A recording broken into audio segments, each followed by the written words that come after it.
vous allez super bien. Donc on se retrouve dans cette nouvelle vidéo pour une nouveauté manga.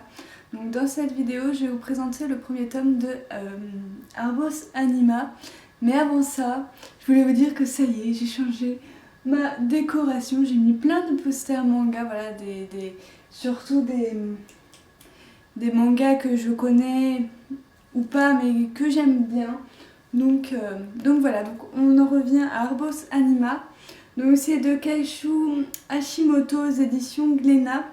Donc celui-ci est toujours en cours avec 2 tomes et le tome 2 paraîtra le 5 octobre. C'est un seinen de genre aventure fantasy. Donc de quoi va nous parler ce manga? Il va nous parler de ce jeune homme, donc Noah, et en fait ce jeune homme est un botaniste, donc c'est-à-dire en fait que c'est un collectionneur de fleurs et de plantes, et il s'avère que ce jeune homme a un pouvoir plutôt particulier en fait qui lui permet de lire dans les fleurs, voilà, ou dans les plantes ce qu'elles ont vécu, ce qu'elles ont traversé, comment elles sont arrivées là, qu'est-ce qui leur est arrivé et tout ça. Mais le seul problème, c'est que son pouvoir peut lui coûter la vie. C'est-à-dire que en fait, quand il est plongé dans le passé de ces fleurs et de ces plantes, en fait, son esprit se retrouve dans les plantes justement pour lire en elles. Et donc du coup, ça fait que si jamais on l'attaque, eh ben, il peut mourir, tout simplement.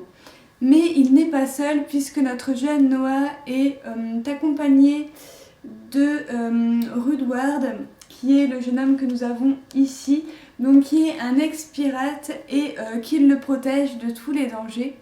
Donc voilà, c'est vraiment un tome 1, je trouve, d'introduction, c'est qu'on va nous présenter les personnages. Dans un premier temps, on va découvrir qu'ils ont plusieurs sortes de missions pour aller chercher des fleurs et tout ça.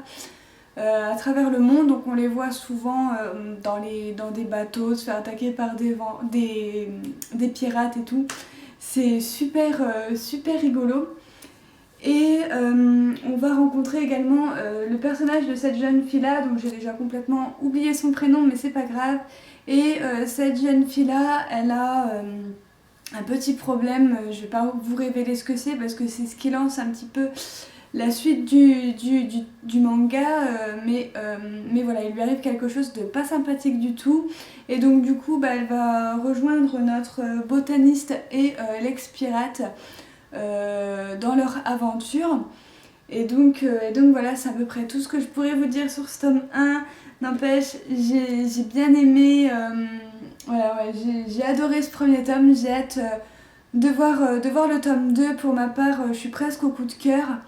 Donc voilà, j'aime bien ce mélange humour, combat avec les pirates, on en apprend plein sur les fleurs, sur les plantes, donc voilà, enfin, j'ai trouvé ça vraiment sympathique, et puis la culture aussi qu'il y a dans ce manga pour notre culture générale, d'en savoir un petit peu plus sur certaines plantes, certaines fleurs. Donc voilà, donc au début le manga est vraiment super beau, déjà rien que la couverture du tome est super belle, super colorée, avec des plantes et nos trois personnages principaux, surtout Noah qui est vraiment au centre de l'histoire, hein, clairement.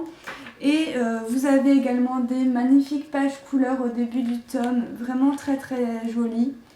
Donc voilà, le livre est très agréable en prise de main, voilà, il s'ouvre super bien et tout.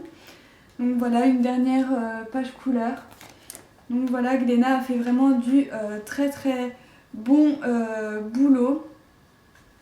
Donc quand Noah est en train de lire une plante, ça donne ceci, donc c'est assez dévastateur comme vous pouvez le voir.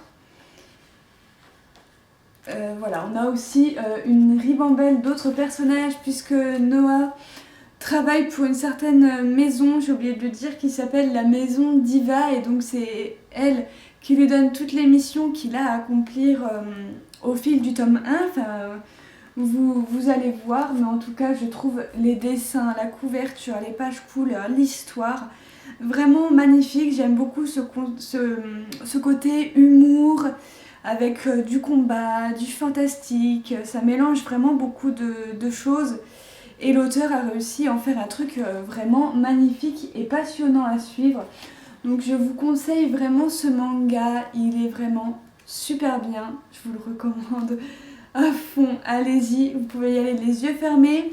Au début je l'avais pas repéré, je l'avais pas mis dans ma liste à acheter et finalement je regrette absolument pas de l'avoir pris. J'ai craqué en magasin quand j'ai vu la beauté du tome, les dessins et tout, quand j'ai lu le résumé. Je me suis dit, il faut pas que je passe à côté parce que ça se trouve ça va être génial et je ne me suis pas trompée. Donc je vous le recommande.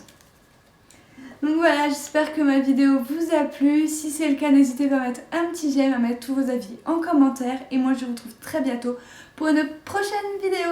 Bye!